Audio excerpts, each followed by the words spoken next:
எல்லாருக்கும் மாலை வணக்கம். நான் ஒரு 2 மீட்டிங் போயிருந்தேன், பெங்களூர் போயிருந்தேன்.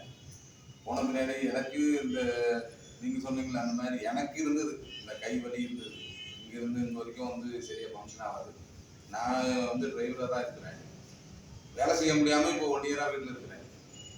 போனால் நம்ம பைக்கில் இருக்குது. அந்த வேலையை என்னால் செய்ய முடியாமல் நம்ம டிரைவர் போட்டு வீட்டில் இருக்கோம். இந்த கை வந்து சரியாக வேலை செய்யல. அந்த 95 சொன்னாங்க பாருங்க, கடைசி ப்ராடக்ட் அதை வந்து எடுத்து சாப்பிடுங்கன்னு சொன்னாங்க. அதை எடுத்து சாப்பிட்ட பின்னாடி ஓரளவுக்கு இப்போ நல்லா இருக்குது. இந்த வலி வந்து குறைஞ்சிருக்கு, ஒரு 10 டேஸில் குறைஞ்சிருக்கு. அதுக்கு பின்னாடி தான் எனக்கு ஒரு நம்பிக்கை வந்த பின்னாடி தான் ஹோம் ஷாப் எடுத்து இப்போ பண்ணிட்டு இருக்கேன். ஒரு 1 வீக்காக பண்ணிட்டு இருக்கிறேன். எல்லாருடைய அந்த தயாரிப்புகளுமே நல்லா இருக்குது. அவங்கவுங்க விருப்பத்துக்கு ஏற்ற மாதிரி பொருளை வாங்கி தயாரிக்கணும். நமக்கு என்ன தேவையோ அது வாங்கணும். இதுதான் வாங்கணும் அப்படின்னு யாரும் நம்மளை திணிக்கிறது இல்லை. நமக்கு தேவை என்னவோ, நம்ம வீட்டுக்கு தேவையா இருந்தாலும் சரி, நம்ம ஃப்ரெண்டுங்க வீட்டுக்கு தேவையா இருந்தாலும் என்னென்ன தேவையோ நம்ம வாங்கி யூஸ் பண்ணலாம். நம்ம 2 பேர் சொன்னாங்க, அவங்க 2 பேர் அப்படியே மேலும் மேலும் மேலும் ஒவ்வொரு பொருளாக 1 10 ஆகும். அப்படிதான் எல்லாமே செய்ய முடியும். இவங்க வந்து நான் சொல்லி நீங்க வரீங்க, நீங்க சொல்லி இன்னும் 2 பேர் வரலாம். இப்படிதான் ஒவ்வொருத்தருடைய அனுபவம். ஓரளவுக்கு வந்து இப்ப எனக்கு இந்த வலி குறைஞ்சிருக்குங்க. இந்த இடத்துல பேசுறதுக்கு வாய்ப்பு கொடுத்ததுக்கு நன்றிங்க. என் பேர் ஸ்ரீதேவி. நான் ஹோம் ஷாப் ஓப்பன் பண்ணியிருக்கேன். ஃபர்ஸ்ட் 5000 கொடுத்து ஒரு ஃபர்ஸ்ட் கஸ்டமராக வந்தேன். அதுக்கப்புறமா ஒரு டிஸ்ட்ரிபியூட்டராக ஜாயின் பண்ணி, அதுக்கப்புறம் இந்த ப்ராடக்ட் எல்லாம் சூப்பராக இருக்குது. நம்ம ஃப்யூச்சரில் செட்டில் ஆகணும், நம்ம பசங்க செட்டில் ஆகணும்னா கம்பல்சரி ஜாயின் பண்ணிக்கலாம். இதில் வந்து ஒரு டிஸ்ட்ரிபியூட்டராக வந்து அதுக்கப்புறம் ஹோம் ஷாப்பை ஓப்பன் பண்ணி நம்ம வந்து ஒருத்தர்கிட்ட நம்ம சொல்லி அடிடேஷன் பண்ணிட்டு சொன்னால் பார்த்தீங்களா, ஒரு ஃபிலிம் பற்றி நம்ம சொல்கிறப்போ நமக்கு எந்த ஒரு பலனும் கிடையாது. ஆனால் ஒரு ப்ராடக்ட், நம்ம இந்த ப்ராடக்ட் நல்லா இருக்கு, நான் யூஸ் பண்ணியிருக்கேன், நீங்கள் யூஸ் பண்ணி பாருங்க, நம்ம 10 பேர்கிட்ட சொல்கிறப்போ கம்பல்சரி நம்ம ப்ராடக்ட் வந்து 100% கோல்டு, நல்ல யூஸ் ஆகுது. அவங்க வாங்கி அதை யூஸ் பண்ணி அவங்களுக்கு பிடிச்சிருந்துச்சுன்னா நம்ம அவங்க எக்ஸ்பிளைன் பண்ணுங்க, இது நல்லா இருக்கு, நீங்கள் செய்கிறப்போ நம்ம ஃப்யூச்சரும் சரி, நம்ம பசங்களோட லைஃப் ஸ்டைல் மாறும்.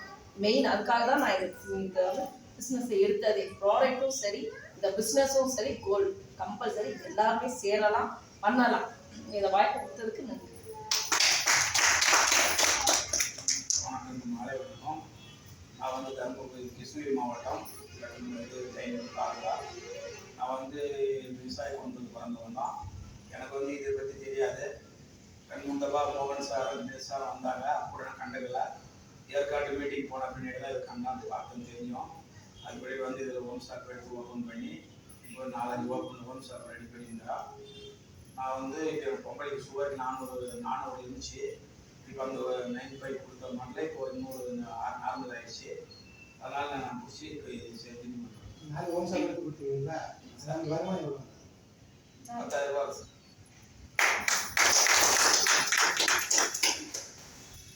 ಎಲ್ರಿಗೂ ನಮಸ್ಕಾರ. ನಾನು ಬಾಗ್ಲೂರು ಹೌಸ್ ವೈಫ್. ನನಗೆ ತುಂಬ ಹೆಲ್ತ್ ಪ್ರಾಬ್ಲಮ್ ಇತ್ತು. ಆಕ್ಸಿಜನ್ ಲೆವೆಲ್ ಕೊರೋನಾ ಟೈಮ್ನಲ್ಲಿ ತುಂಬ ಕಮ್ಮಿ ಆಗಿತ್ತು. ಅದಕ್ಕೆ ನನಗೆ ಉಸಿರಾಡೋ ಸಮಸ್ಯೆ ತುಂಬ ಇತ್ತು. ನದಿ ಮೇಡಮ್ 95 ಕುಡಿ, ನೀನು ಸರಿ ಹೋಗುತ್ತೆ ಅಂತ ಹೇಳಿದ್ರು. ನಾನು 95 ತುಂಬ ದಪ್ಪ ಆಗಿದೆ. 95ದಿಂದ ಇವಾಗ ಎಲ್ಲರೂ ಕೇಳ್ತಾರೆ, ಏನು ತಗೊಳ್ತೀಯಾ ನೀನು ಅಂತ ಹೇಳ್ಬಿಟ್ಟು. ಇದು 95ದಿಂದ ನಾನು 1 ವರ್ಷ ಆಯ್ತು, ನಾನು ಹಾಸ್ಪಿಟಲ್ಗೆ ಹೋಗಿಲ್ಲ. 8 ತಿಂಗಳು ನಾನು 95 ತಗೊಂಡಿದ್ದು. ಹೇಳ್ತಾರೆ ನಾನು ಹೋಮ್ ಶಾಪಿ ಇದೆಲ್ಲ ಚೆನ್ನಾಗಿದೆ ಅಲ್ವಾ ಅಂತ ಹೇಳ್ಬಿಟ್ಟು 65,000 ಕೊಟ್ಟು ಹೋಮ್ ಶಾಪಿ ಓಪನ್ ಮಾಡ್ಬಿಟ್ಟು ಆ ಪ್ರಾಡಕ್ಟ್ ಏನು ಲಾಸ್ ಇಲ್ಲ, ನನಗೆ ಲಾಭನೇ ಬಂದಿದೆ. ಎಲ್ಲ ಸೇಲ್ ಮಾಡ್ಬಿಟ್ಟಿದ್ದೀನಿ ಹೋಮ್ ಶಾಪಿ. ನೀವು ಮಾತಾಡೋಕೆ ಇಷ್ಟು ತಾಳ್ಮೆದೆ. ಧನ್ಯವಾದಗಳು. எல்லோருக்கும் வணக்கம். என் பேர் லட்சுமி. ஆரம்பத்தில் ஒரு 6 மாசமா நானும் கம்யூனிஸ்ட் எதுவுமே நான் பண்ணல. ஜாயின் பண்ணுறதோடு சரி, ஏதோ என் வீட்டுக்கு தேவையான பொருள் மட்டும் வாங்கிட்டு இருந்தேன். இப்போ ஹோம் ஷாப் பண்ணுறதுலேருந்து நாங்கள் வீட்லையும் எல்லாம் யூஸ் பண்ணுறோம். நிறைய பேர் நம்மளும் வந்து கேட்குறாங்க, நம்ம பிரச்சனை இருக்கிறவங்க வந்து கேட்குறாங்க. அதனால் எனக்கு எதுக்கு யூஸ் ஆகுது, இருக்கிறவங்களுக்கு யூஸ் ஆகுது. பிள்ளைங்களுக்கு சரி, எங்களோட பிள்ளைங்க சரி,